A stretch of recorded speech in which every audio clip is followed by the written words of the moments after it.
I'm the Parent Services Manager for NAGC and the editor of Parenting for High Potential. And we're here today with Dr. Emily Mofield, who's the Assistant Professor at Lipscomb University in Nashville, Tennessee. Emily has done a lot of work on and research on perfectionism, mindset, and motivation. She's a frequent author to Parenting for High Potential, and today we want to talk to Emily for a few minutes about mindset and motivation and perfectionism. So thank you. It's nice to see you. Thank you. So Emily, there's a lot of talk out in the general marketplace and society about mindset. Right? It's a very popular buzzword. Right. Could you tell us the difference between fixed and growth mindset and what that means? Sure. So basically it comes down to, what do you believe about your intelligence and your abilities? So if you believe that your intelligence can grow, you're going to be more likely to pursue challenges. When you see a challenge, you don't think, wait, is this going to make me look dumb? I don't want to do it. Instead, you think, oh, this is going to make me smarter. Bring it. And so when you make a mistake, you see that as an opportunity to just get better, instead of it being a reflection of your self-worth. So that's the growth mindset. That's what we want. Now the fixed mindset is the belief that your intelligence is what it is. It doesn't change, it's stable, it's aptitude. I was born this way and that's it. And so therefore, when I make a mistake, it's a threat to my self-worth. Like, maybe I'm really not as smart as people think I am, and I've got to live up to this standard. And so a mistake is more now a reflection of your self-worth. And when you come to a challenge, you think in your head, oh, would this make me look dumb? I don't want that to threaten my smart identity, so I'm not going to do it. So that's basically the difference. But just to make it clear for the viewers, you mentioned that intelligence is not fixed and it can grow. That seems to be a myth where people think you're born with, a certain amount of intelligence, and that is what that's it is. what it is. But Sure. that's not exactly correct, is it? Well, according to Dweck's theory, I mean, there are theories out there, but Dweck's theory would say your intelligence is malleable. And from a teacher's perspective, for a long time, I mean, what if I had the belief that my students' intelligence is what it is? Would I really push them? And why do we even have gifted programs? Because intelligence, what is it? It's the ability to think critically, to problem solve, to analyze, to be creative. Can those skills grow? Yes, that's why they're being challenged. So it does depend on how you define intelligence, but I like to say, yes, intelligence can grow. Giftedness can grow. So let's talk about gifted Yes, children. So why is a growth mindset important for gifted children? Well, our gifted students are often involved in competitive environments. As they continue to grow up, they're going to be faced with more and more challenges. And so if they have a growth mindset, it's a buffer that kind of protects you and gives you a good coping mechanism, mindset to handle your setbacks and to tackle those challenges, and to say, you know what, this is hard, but I'm willing to push through it. And you and your colleague Yes. have developed a framework for a growth mindset. Could you talk about that a bit? Yeah, just some tips, like a little growth acronym for how that parents can use to help facilitate this growth mindset. So yes, this is a product of Dr. Megan Parker Peters and myself. So the G stands for give appropriate praise. So it's so easy to tell our gifted children, you're so smart, you're the most brilliant thing I've ever seen. But that can actually be harmful. It could actually eventually lead to risk avoidance. So instead, we want to praise the process. And when we do that, the child is able to see that it's their action, it's what they actually did that led to their success. It wasn't that they were just born this way that led to success. And so they actually understand, oh, I have control over my success. So if I praise you for all the details that were put into this work, or for working hard and all the effort, you're going to value that rather than me just praising that end result performance. So the G for growth means give appropriate praise. Yes. Okay, great. Yes. And what about the R? Okay, so the R means take appropriate risks. So we want to help kids, seek opportunities to step out of their comfort zone, even if it's like sitting with someone new at lunch. So anytime you have an opportunity to push your child to take an achievable risk, those are great things. So they don't have to be a big risk. No. It can be little steps along the way. Right. Okay. Right. And then the O stands for opportunities to learn from mistakes. Now, as a parent, it's really important to model how you handle the mistakes that you make. So instead of like putting yourself down, it's important to verbally process, well, you know what? I forgot the milk again at the store. That's all right. I just need to remember to put it on a list.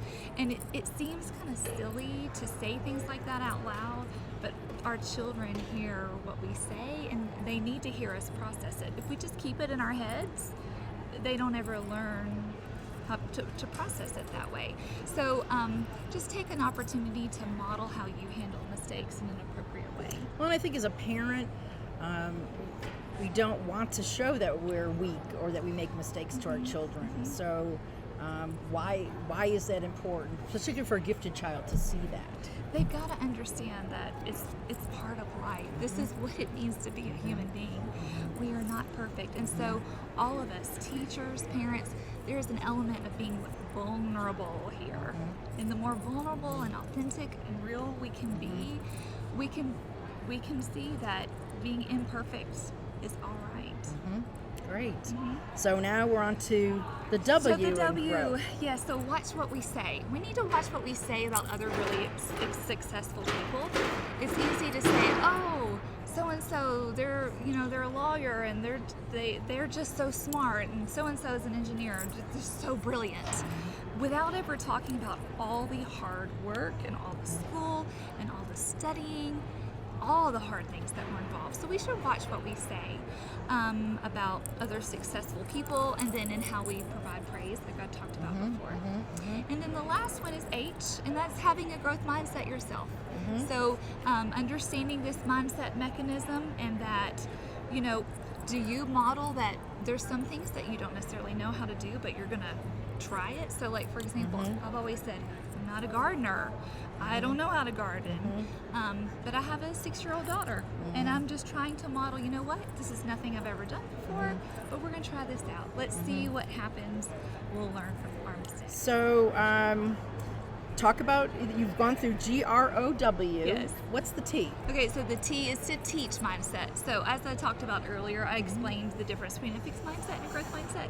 And we can actually do that with our children and teach them that the brain is malleable. It literally gets stronger over time when we do hard things. Excellent. And the last one, H. Okay, so H means have a growth mindset. So that would be, model yourself that you have a growth mindset and you're going to step out of your comfort zone and do things you've never done before. So for example, I'm a parent of a 6-year-old and I've never done gardening before. It'd be real easy for me to say, I'm just not a good gardener. But now that I know about growth mindset, we're gonna learn how to do this, step out of our comfort zone and learn from our mistakes. Well, I have a question for you, because I think as a parent, for example, it's really maybe naturally to say, I'm not good at math, or your dad's good at math, or that wasn't my strong suit. What would be a better way to frame that as a parent to model for your child? Well, those things are so easy to say, and Carol Dweck has this word "yet," which implies this idea that don't just judge who you are. We need to be focusing on those skills. So, you may not feel like you have strength there, but that sets up a fixed mindset when we say things like that. So instead, we could say, if a child is saying to themselves, "I'm not good at math. I'm not a math person," you can say, but you are growing and you are learning, and there is this element of yet. I love that. And that's Carol Dweck. Yeah. Well, let's take it beyond mindset now and talk a bit about motivation and perfectionism and underachievement. Yes. Are all of those linked in some ways? Can you talk about each of them a bit? I know it's a big topic. Yeah, they are, though. And, really, they all kind of come down to low challenging curriculum in elementary grades is kind of what sets the stage for both perfectionism and underachievement.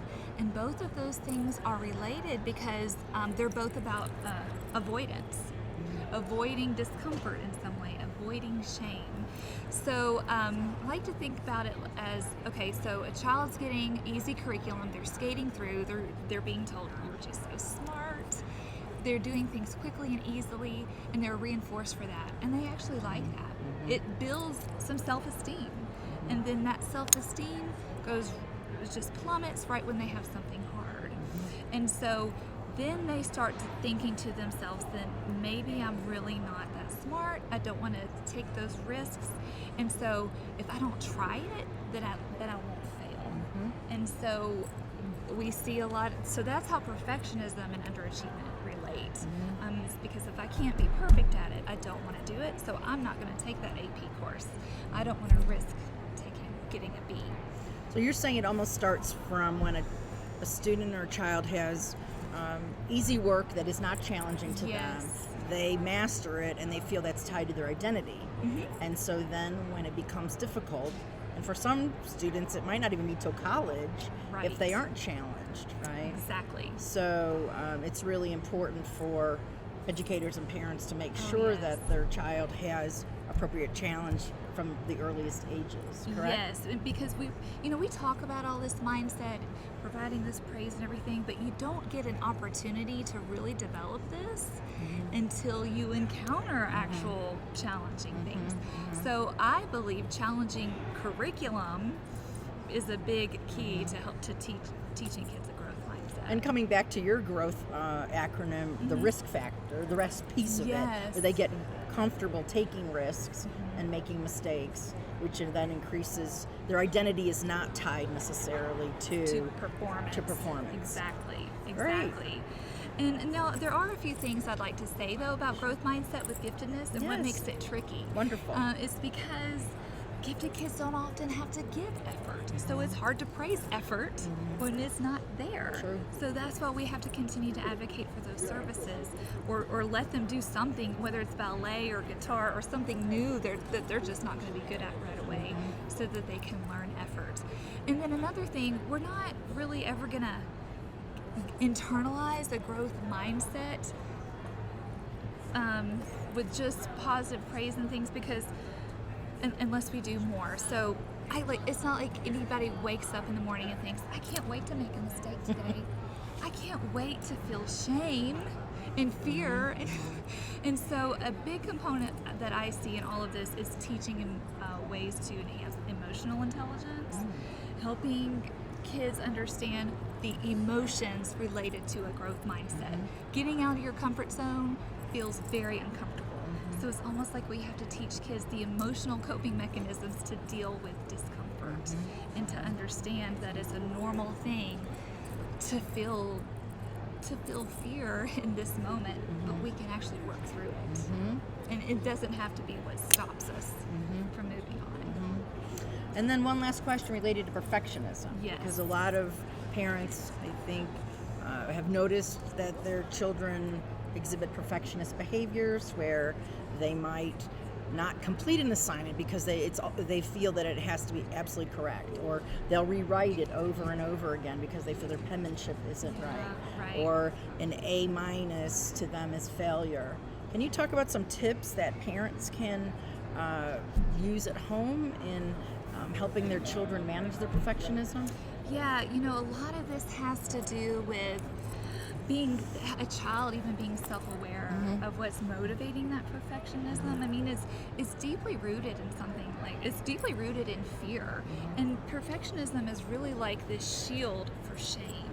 I'm going to be so perfect so that I don't have to feel any sense of shame. And so a lot of this has to do with processing with children, even worst case scenarios. Well, what if you don't get a perfect score on this? Then what will happen? And then what? And then what? And so you go through this what if situation where they realize it's not going to be the end of the world. You're not going to die. And like so many of the things I've already said about emphasizing the process, valuing the children for the effort that they're putting into the product. And here's the big one. When I was a teacher, I noticed parents, they did celebrate success, and I keep celebrating success, but give your children opportunities to contribute beyond themselves, because perfectionism is very kind of self-oriented, and it's all about me, how can I be better? And they feel valued for achievement, but as humans we can also feel valued for how we contribute to others. So that's a whole other way of helping them feel that value that's kind of rooted in perfectionism. I love So, that. yeah. Thank you so much. Thank you. I wanted to mention that Emily's article, along with her colleague, Dr. Megan Parker Peters, they've written 2 articles for Parenting for High Potential. One is called Mindsets Matter, and that appeared in the September 2017 issue of PHP, and recently wrote an article in September 2019 Yes. on emotional intelligence. Yes, checking in on your Yes, so I think those would be great resources for folks, and we also have tip sheets online on perfectionism and other topics in this area. So thank you so much, Emily. Thank we really you. appreciate having you. Thank you so Thanks much. for all the work you do. Sure.